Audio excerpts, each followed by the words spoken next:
Hi, my name is Matthew Sharp, and I investigate the effects of rising water levels on the molting schedule of Mithraculus sculptus, or emerald crabs. Emerald crabs are a small species of saltwater crabs originating from the tropical Caribbean waters. They are foragers, meaning that they don't need a constant source of food. Instead, they pick up small bits of fruit from the ocean floor. They are also one of the only saltwater crustaceans that have a non-specified molting schedule. This is good because climate change often affects the molting schedule of other species of saltwater crustaceans. Climate change is becoming a bigger problem each day. This affects us in our everyday lives. It can cause sporadic weather changes, among other things.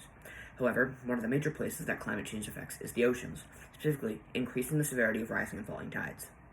This can affect the molting schedule of certain crustaceans, which can in the long term cause extinction. This is a problem because crustaceans eat algae, which if not controlled can cause a depletion of oxygen in the oceans. I believe that as aquarium water levels rise, then the molting schedule of Mithraculus sculptus will happen more frequently. I believe this because it has been proven that rising water levels have very small effects on saltwater crustaceans in the short term, about 2 weeks. But my goal is to prove how big of an effect it has in the long term, about 4 weeks, specifically in increasing frequency. To test my hypothesis, I used an already set up 10-gallon saltwater tank with 6 inches of water inside. I placed 6 Mithraculus sculptus in the tank. I left the tank like this for 1 week. During the second week, I added 2 inches of water. I proceeded to add 2 inches of water every week for the next 4 weeks until the water level reached 14 inches high. Every week I counted how many times each of the 6 emerald crabs molted and wrote down the information so it could be transferred to a graph later.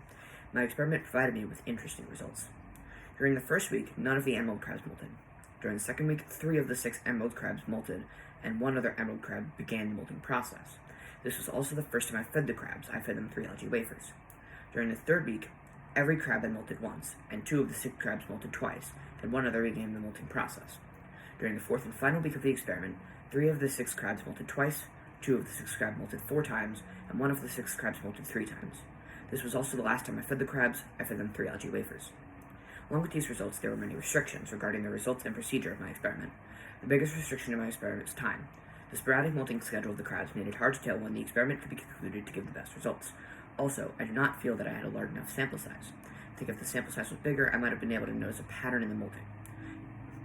In the future, I would like to do this experiment on a larger scale to be able to truly simulate how water levels rise and fall in the ocean as opposed to just rising.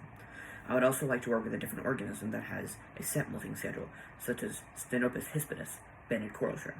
Although I was unable to achieve the results I had hoped for, I did learn that not all ocean organisms are affected by rising water levels, which can be used for future studies by either me or other researchers. Thank you for taking the time to listen to my presentation.